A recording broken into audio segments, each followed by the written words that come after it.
Bonjour, dans cette vidéo de niveau PCSI de cinématique des systèmes de solides, nous allons nous intéresser à la modélisation des liaisons entre les solides. Pour ce faire, je vous propose tout de suite une méthode en 3 points. Donc lorsqu'on a un système de solides avec plusieurs solides, bien évidemment il va y avoir des liaisons et des mouvements possibles entre ces solides. Il est impératif de, dans un premier temps, identifier les ensembles cinématiquement équivalents. C'est-à-dire qu'on va identifier, nommer et numéroter des solides, donc des ensembles de solides, soit à partir du système réel, soit à partir de plans, soit à partir d'une maquette CAO. Une fois qu'on a identifié les solides en présence, on va pouvoir dans un deuxième temps s'intéresser au contact entre les solides.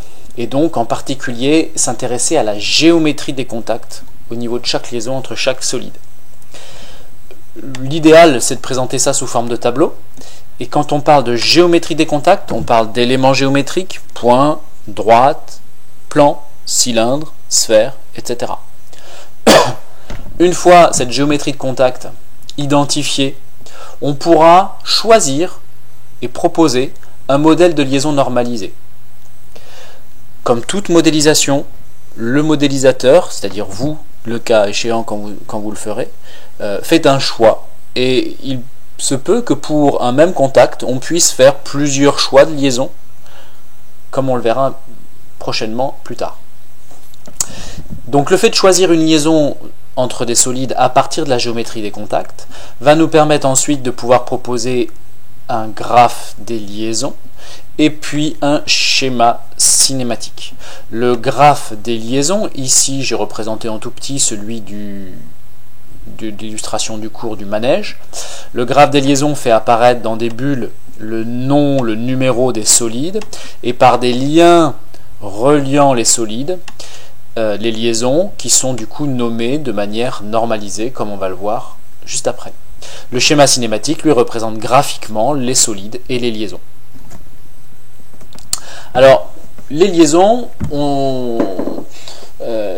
normales usuelles sont normalisées, les liaisons usuelles sont normalisées, et vous disposez à la fin du polycopié de cours d'un tableau précisant chacune de ces liaisons, leur représentation 3D, leur représentation 2D, un zoom sur la géométrie du type de contact, et dans la colonne qui nous intéressera aujourd'hui, l'expression ou la forme du torseur cinématique associé à la liaison.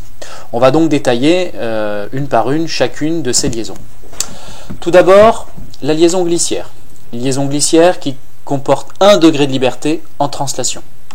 La géométrie du contact d'une liaison glissière, c'est un parallélépipède, rectangle ou carré, peu importe, c'est un parallélépipède. Du fait de la géométrie de contact parallélépipédique, on a un seul mouvement possible, une translation ici suivant l'axe X, suivant l'axe AX. Et pour la normalisation 3D et 2D, on se réfère à ces cases-là. La deuxième et la seconde liaison qui a un unique degré de liberté, c'est la liaison pivot. La liaison pivot correspond à une géométrie de contact cylindrique de révolution avec des arrêts axiaux ici représentés par les petits circlipses bleus.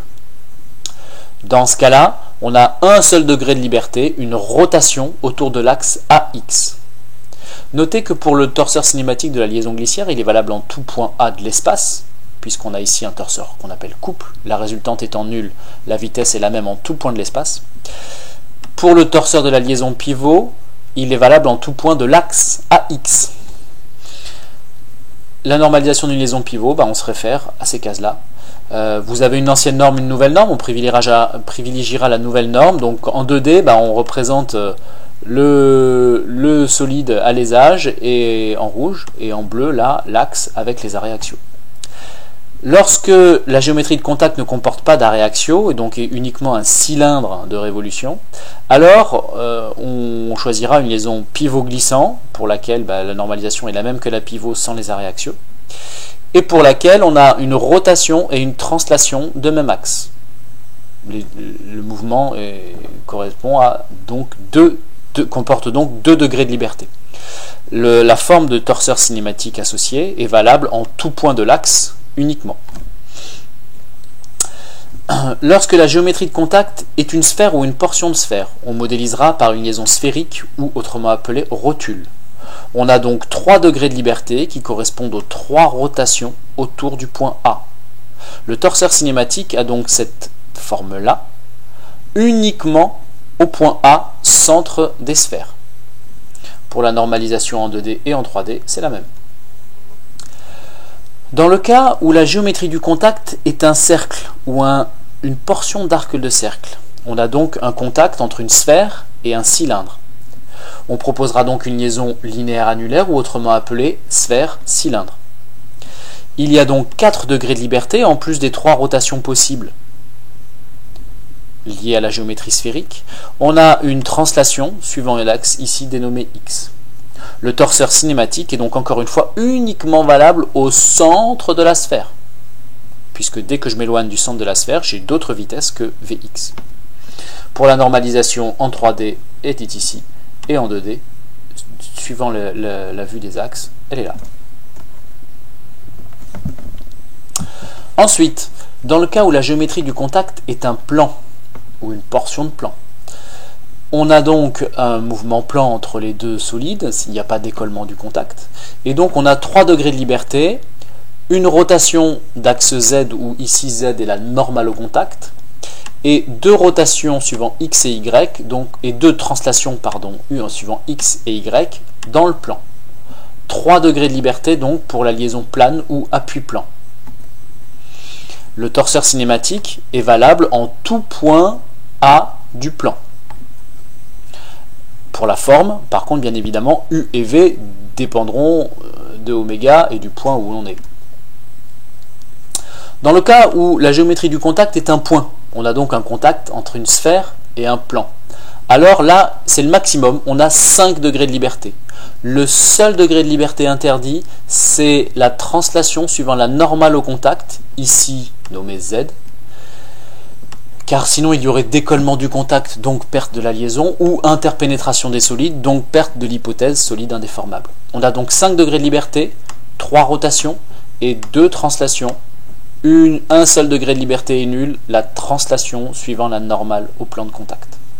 Cette liaison est donc appelée une liaison ponctuelle, ou autrement appelée aussi à partir de la géométrie, sphère-plan. Il y a 2 normalisations, on privilégiera celle de la sphère sur le plan, bien évidemment, qui est bien plus proche de la réalité du type de contact. Alors ensuite, les 3 dernières liaisons proposées là dans ce tableau sont des liaisons un petit peu plus particulières et un peu moins fréquentes. Quoique si, pardon. La liaison hélicoïdale que l'on trouve en particulier dans tout système vis-écrou, type Max-Speed et compagnie, comporte 1 degré de liberté, mais en vrai, on a 2 qui sont liés. Donc, la géométrie du contact est ici une hélice, et lorsque l'écrou fait un tour, il va se translater du nombre de filets fois le pas de la vis, comme on l'a déjà vu dans un précédent TD.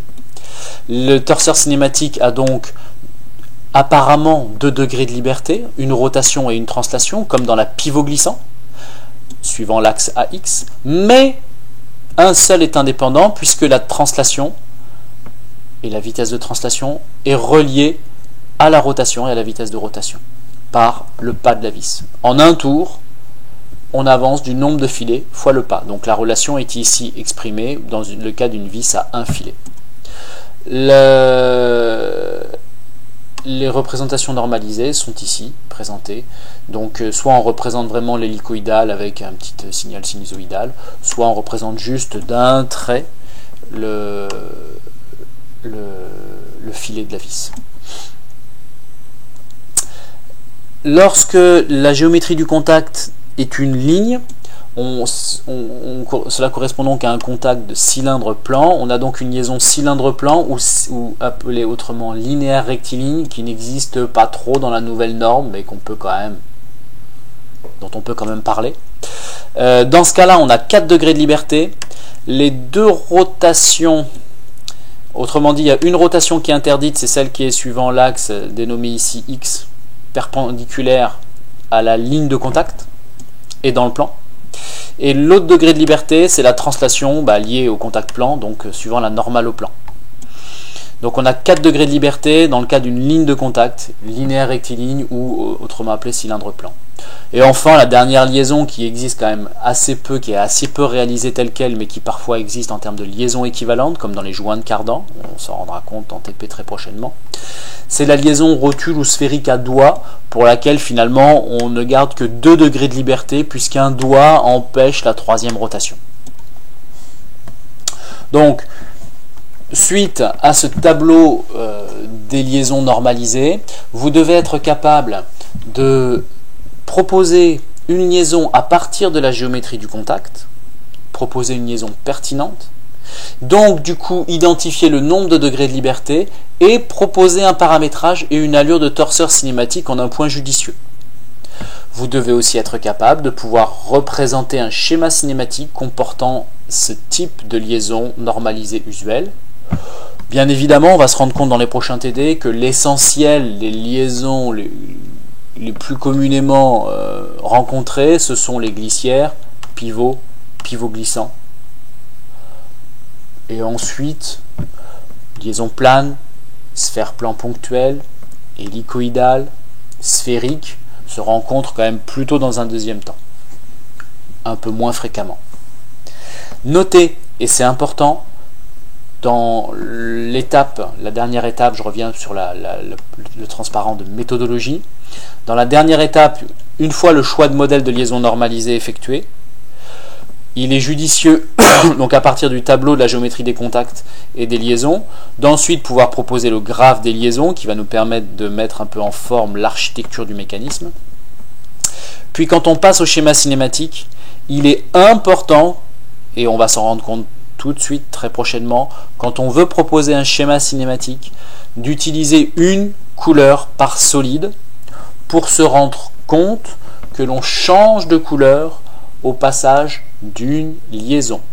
Au niveau d'une liaison, un solide est dans une couleur, l'autre solide de l'autre couleur, et du coup on s'assure ainsi, en prenant une couleur par solide, quand on construit un schéma cinématique, quand on dessine un schéma cinématique, par le changement de couleur, on s'assure qu'on effectue bien une liaison entre des solides. On en reparlera bien évidemment lorsque vous rencontrerez cette difficulté-là. Bien, ceci clôt la vidéo sur la modélisation des liaisons entre solides et le point sur les liaisons normalisées. Nous le mettrons très prochainement en œuvre dans une démarche de modélisation des liaisons dans les prochains travaux pratiques.